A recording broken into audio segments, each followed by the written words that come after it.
Je m'appelle Claude Monet. Je suis le peintre de l'eau, de la lumière. On dit de moi que je suis le père des impressionnistes. Mais les temps ont changé. On ne peut se contenter d'impressions. L'eau est un bien vital qui demande des certitudes. Des certitudes pour 150 communes autour de Paris et regroupées au sein du CEDIF, syndicat des eaux d'Île-de-France. Des certitudes surtout pour 4,5 millions d'habitants. C'est pour eux qu'a été créé le cerveau, pour un meilleur service de l'eau. Le partenariat entre le CEDIF et son délégataire Veolia a ainsi fait naître le système de pilotage de l'eau le plus innovant au monde, de la ressource au robinet du consommateur. Tiens, je reconnais Auvers-sur-Oise et sa célèbre église peinte par Vincent van Gogh.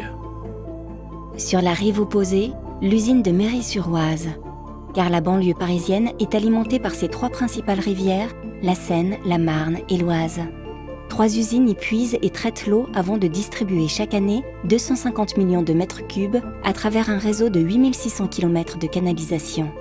De la ressource au robinet, le cerveau collecte chaque jour 1 million de données qui sont analysées et synthétisées en temps réel au profit de la qualité de l'eau.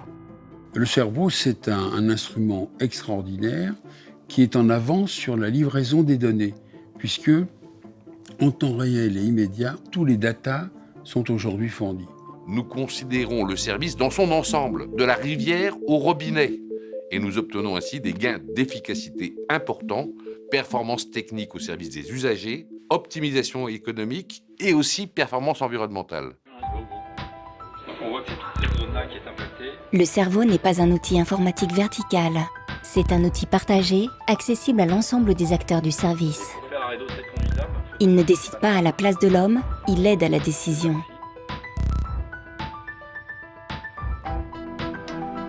Le cerveau connaît à chaque instant la situation des rivières, des usines, des réservoirs. Grâce aux sondes réparties sur le territoire, il mesure à chaque instant l'état de la ressource, mais aussi du réseau. Il est informé des maintenances programmées et des fuites intempestives grâce aux capteurs. Parce qu'il maîtrise les besoins en eau en temps réel, il ajuste la quantité de produits nécessaires au traitement et affine la consommation d'électricité. Mieux traiter, moins gaspiller, anticiper toujours, telle est la philosophie du cerveau en toute transparence. Ah, la transparence, en toutes circonstances. Tiens, je me souviens de la crue de 1910. J'aurais sûrement fait un meilleur tableau qu'Albert Marquet, mais les eaux avaient envahi mon jardin de Giverny. Oui, Philippe, je t'écoute. Oui, Christian, bonjour. Cellule de crise au cerveau à Nanterre. Comment se situe la Marne par rapport au Muret? Est-ce qu'on a encore un peu de marge de manœuvre ou c'est limite? Quand un événement se produit sur une rivière, une crue ou une pollution par exemple, le cerveau récupère instantanément les données et les analyse. Quand on va atteindre le niveau de pic de crue à Neuilly-sur-Marne. Si la crise s'avère majeure, une des 3 usines peut être interrompue. Le cerveau sait gérer le transfert des volumes d'eau à travers l'interconnexion du réseau. Ainsi, les consommateurs continuent à être alimentés en toute sécurité. Une prévision de travaux sur le réseau?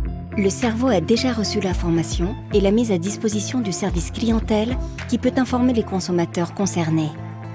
De même, si le service clientèle programme un branchement compteur au profit d'un particulier, cette prévision de travaux, comme des centaines d'autres, intègre le cerveau, ce qui facilite l'organisation des équipes.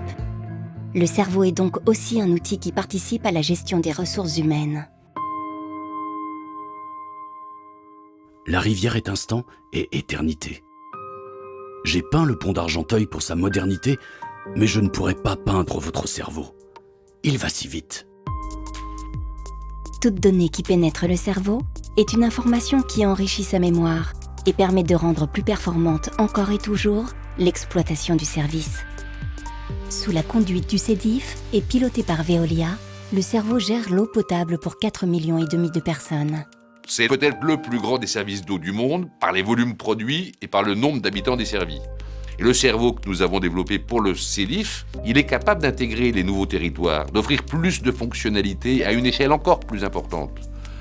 Tout dépend de l'évolution des choses et de la volonté des élus. C'est un exemple de ce que peut réaliser une vraie délégation. Le cerveau, il a pu être faisable parce qu'il y avait un grand syndicat, des élus clairvoyants et qui acceptent de dépenser des sous, et une grande société reconnue internationalement.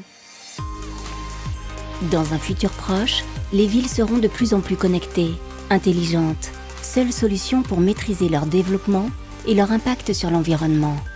La gestion innovante des ressources est une nécessité et sera de plus en plus une exigence des citoyens. L'eau, bien vitale, est ainsi au cœur de notre avenir commun. Ce cerveau, courant cinétique période bleue peut-être? Quel artiste, ou je ne m'y connais pas.